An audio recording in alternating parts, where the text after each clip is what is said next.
Build mo muna ang portfolio mo. Sila yung hahanap sa'yo. Mag-post ka lang siguro. You think too much sa ano eh. Parang, pupunta na ako doon. Magugulat, pagdating mo doon, mahuhulog ka lang. Build your portfolio.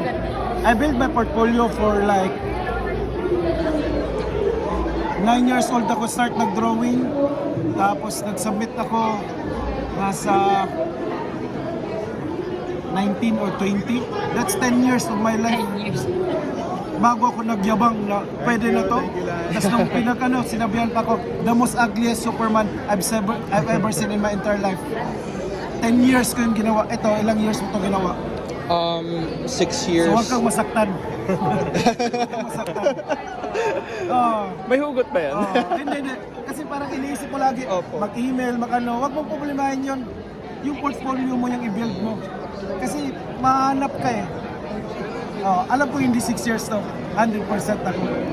18 years na ako nagdo-drawing sa industry. So 18 plus 10, 28 years na ako nagdo-drawing. Alam ko hindi 6 years to. So wag. Build your portfolio. Ayusin mo yung anatomy mo. Gandaan mo, tingnan mo paano sila mag-drawing. Intindihin mo ba't ganun yung drawing ni David Finch. Kasi ngayon yung style mo yung pinipilit mo doon on the way. Magugulat ka, mas masakit pag si CB pa magsabi. But kung ano yung sinabi ko sa'yo, the same thing lang sasabihin ni CB. Pag-aralan mo to si Hollywood, pag-aralan mo tong style na to, the same thing lang. Alam mo ba ilang nag-apply? Parang 180. Alam mo ilang in-interview? 7. Anong ginagawa nung 183?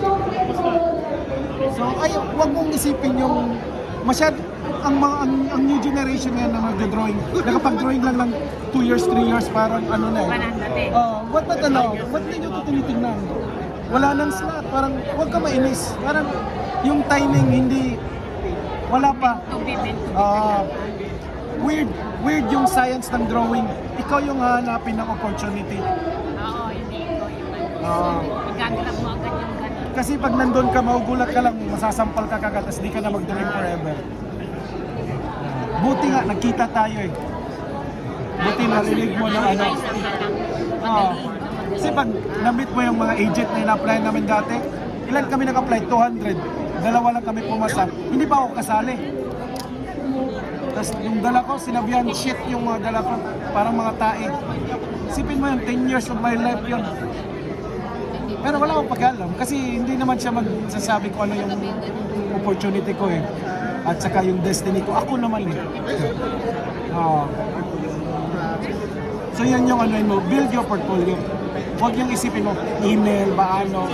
They will find you pag magaling ka. They will reach you. Huwag mo isipin yun kasi aakyat yun sa ulo mo.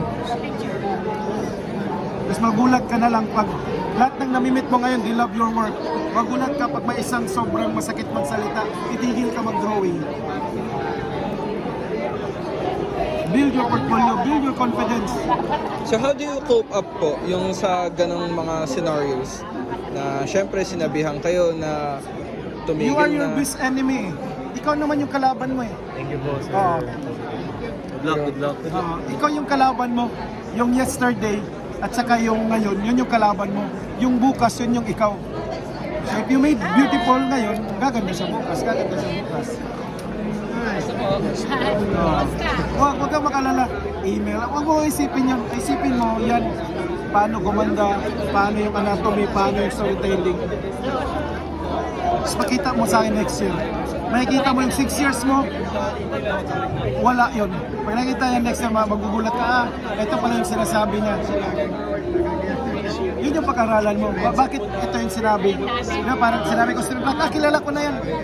Sobrang galing ni Stephen Platt sa anatomy. Isa yan sa pinakamagaling.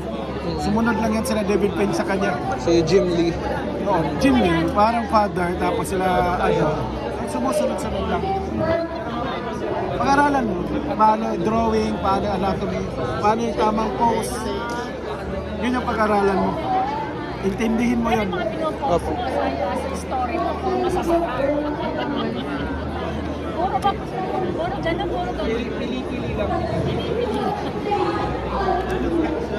Diba ito? 1, 2, 3, 4, 5. 5, diba?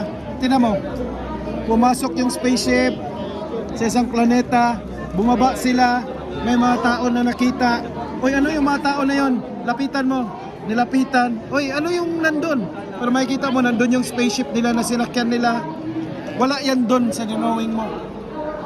Nasa drawing mo, parang lahat lang ng gusto mo. Dapat nag-tell ng story. So kaya yun may Hollywood. Pag nakita mo yung Hollywood, magugulat ka, ito pala yun. Lahat doon parang gusto mo lang i-drawing. Dapat sumusunod kung bakit ganon. Tumakbo sila, may narinig, bang, ano to? Sinabi niya, huwag ka makalala. Ano lang yan, puntahan natin sila. Uy, dito kayo. Eto, may nakikita kami. Bang, lumilipad na yung mga spaceship. So yung storytelling sobrang importante. Okay? Yes po. Huwag mo isipin yung mga email-email. Yes, that's mine. This is mine po. Huwag mo isipin yun. Sige po. Thank you ulit, Mr. Harvey. Kita kids. Sige po.